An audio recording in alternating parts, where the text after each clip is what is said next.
Imaculado Coração de Maria, todos os santos de Deus, rogai por nós.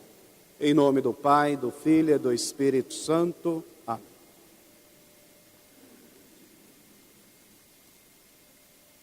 Caros irmãos e irmãs, celebramos hoje esta belíssima solenidade, solenidade de todos os santos. E a igreja hoje, a nossa Santa Mãe Igreja, nos convida a nos unirmos a ela com alegria para festejar estes nossos irmãos e irmãs que passaram por este vale de lágrimas, que passaram por este mundo, que passaram entre as tribulações, as provações, as tentações, que também nós experimentamos aqui, mas que saíram vitoriosos, que viveram uma vida justa, uma vida agradável a Deus, uma vida santa, e agora reinam com o Senhor Jesus na glória na Jerusalém celeste. O introito da missa já é um canto de alegria, de louvor, e nos chama a nos unirmos à igreja nessa alegria.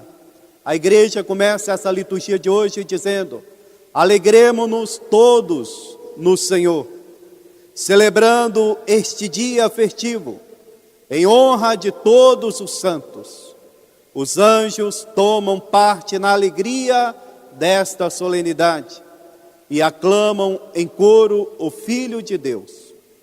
Regozijai-vos justos no Senhor, aos homens retos fica bem o louvor. Então a igreja já começa essa missa nos convidando a essa alegria. Porque é como uma mãe orgulhosa que quer apresentar o triunfo dos seus filhos, como aquela boa mãe que fica orgulhosa por ter um filho bom, por ter lutado tanto para conseguir formar um filho, por ter conseguido fazer de um filho, como se dizem, alguém nessa vida.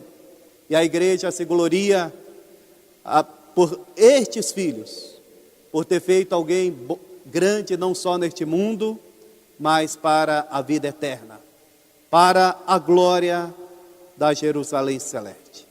Hoje a igreja nos chama a olhar para o céu, para olharmos para os santos.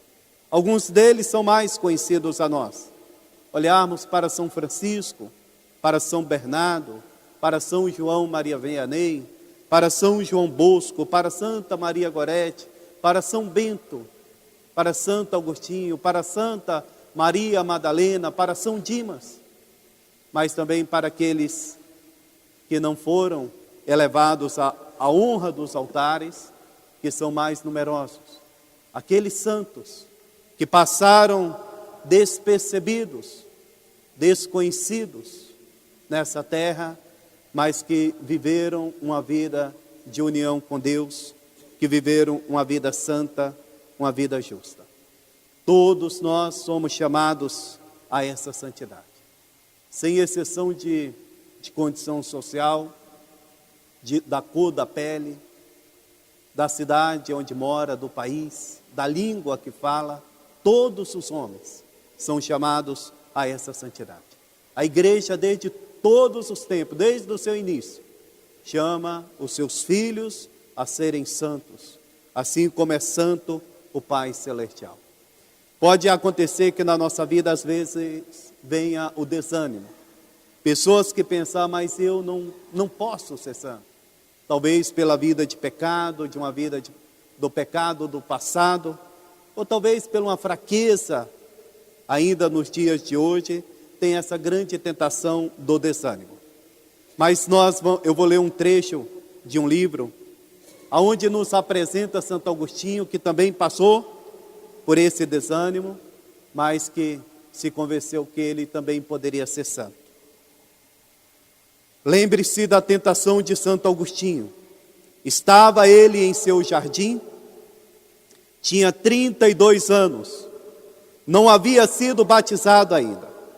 Augustinho levara uma vida libertina, convertera-se em maniqueu, mas tinha uma mãe que era santa e que rezava por ele durante 32 anos.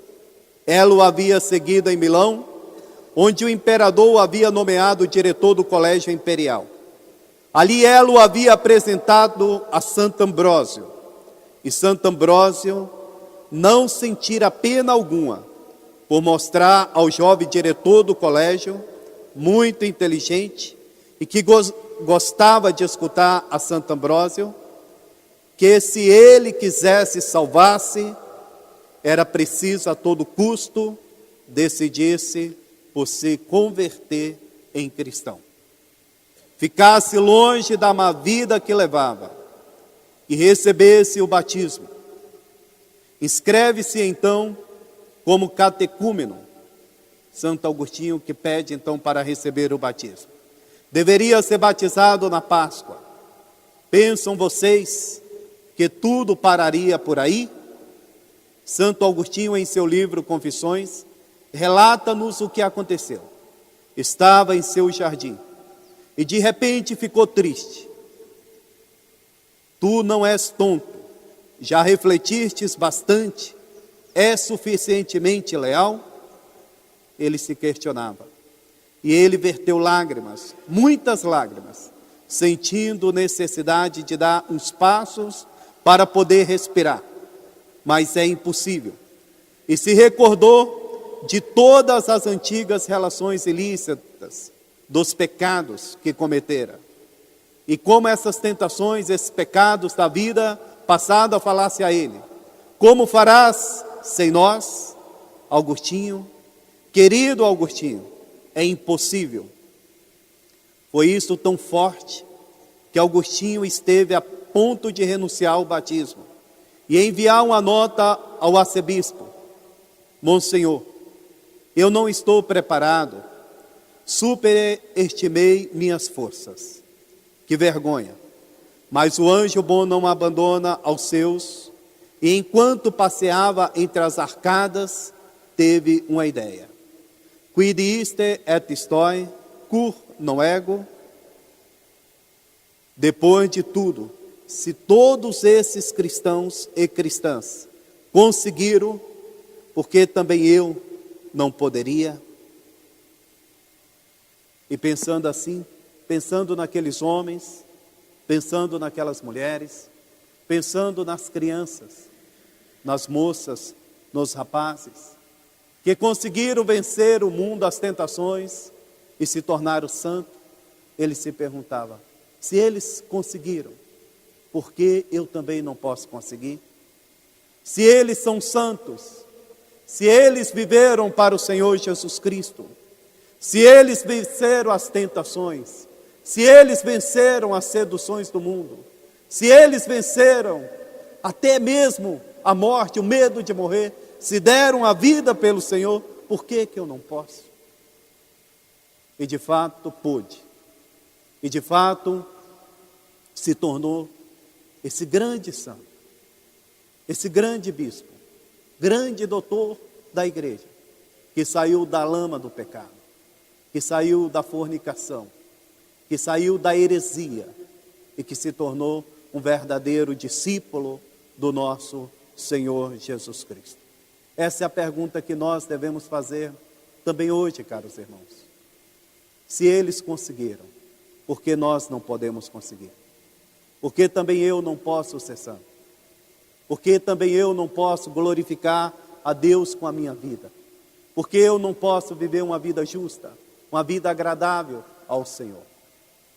Porque eu, vamos para o evangelho da missa, porque eu não posso viver uma vida humilde? Se nós tivemos tantos homens e mulheres que venceram a tentação da soberba, por que eu não posso vencer? Se nós temos tantos homens e mulheres que viveram a virtude da mansidão, por que eu não posso ser manso? Se nós temos tantos santos, santas, que viveram uma vida casta, uma vida pura, por que eu também não posso viver? Se tantos viveram despreendidos, desapegados dos bens aqui da terra, das coisas da terra, que entenderam que essas coisas são simplesmente bens secundários, que não é o fim último da vida deles, não era o fim último, que o verdadeiro bem é possuir a vida eterna, que é possuir Deus, que é viver com Deus eternamente. Por que nós também não podemos chegar a essa compreensão? Por que não podemos chegar à compreensão que tudo isso vai passar, que tudo isso vai acabar, que tudo isso vai terminar, que a única coisa que fica é Deus? Por que não podemos? Nós podemos, caros irmãos, mas nós devemos, como santos, ter coragem. Devemos, como santos, ter ânimo. Devemos, como continua Santo Agostinho depois, falar: eu vou fazer como eles. Eu vou rezar. Eu vou comungar. Eu vou fazer obra de penitência, de caridade. E se eu cair, eu vou me confessar. Vou me levantar. E vou continuar o caminho para a santidade, o caminho para o céu. Todos nós podemos.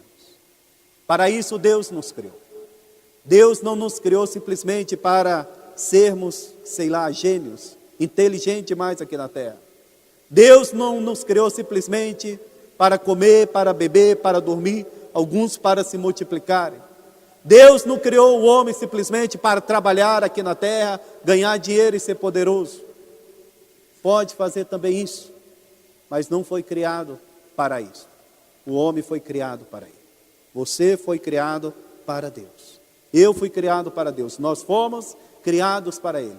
Nós saímos dele e devemos voltar, retornar a Ele. Mas para entrarmos lá no céu, para fazermos parte daquele grande número, aquela multidão imensa que fala a primeira leitura da missa de hoje, que se apresentaram diante do Cordeiro imolado de Jesus Cristo, com a veste branca. E aqui vem na nossa mente aquela veste branca que nós recebemos no dia do nosso batismo, a graça santificante. Eles que terminaram essa vida com essa graça, porque para entrar no céu é necessário ter aquela graça, a veste branca, a graça de Deus, para entrarmos na Jerusalém Celeste. E com a palma na mão. A palma nós sabemos que é um símbolo do martírio, que foram fiéis, que combateram o bom combate, que conservaram a fé, que não trocaram Cristo por nada e por ninguém nessa terra, e que chegaram a viver com Ele eternamente lá no céu. E quantos homens e mulheres, graças a Deus, conseguiram fazer isso? Quantas mulheres em torno dessa cidade, nessa serra, nessas montanhas, ali no silêncio, no trabalho diário, naquela oração humilde, naquela vida humilde, cuidando da sua casa, cuidando dos seus filhos, fazendo bem os seus deveres, sendo honesta ao seu esposo, abraçando as dores da vida, o sacrifício da vida, desconhecidas pelo mundo, pelas câmaras, pelos jornais, mas conhecidas por Deus, chegaram à santidade. Quantos homens, pais de família, talvez que nem sabiam ler, nem escrever, mas que sabiam muito bem, que souberam muito bem entender a vontade de Deus, que souberam entender que Deus queria que ele fosse honesto, que ele fosse fiel, que ele fosse justo, que ele fosse realmente pai daquela casa. E vivendo assim, morrendo assim, chegaram à santidade divina. É isso, caros irmãos.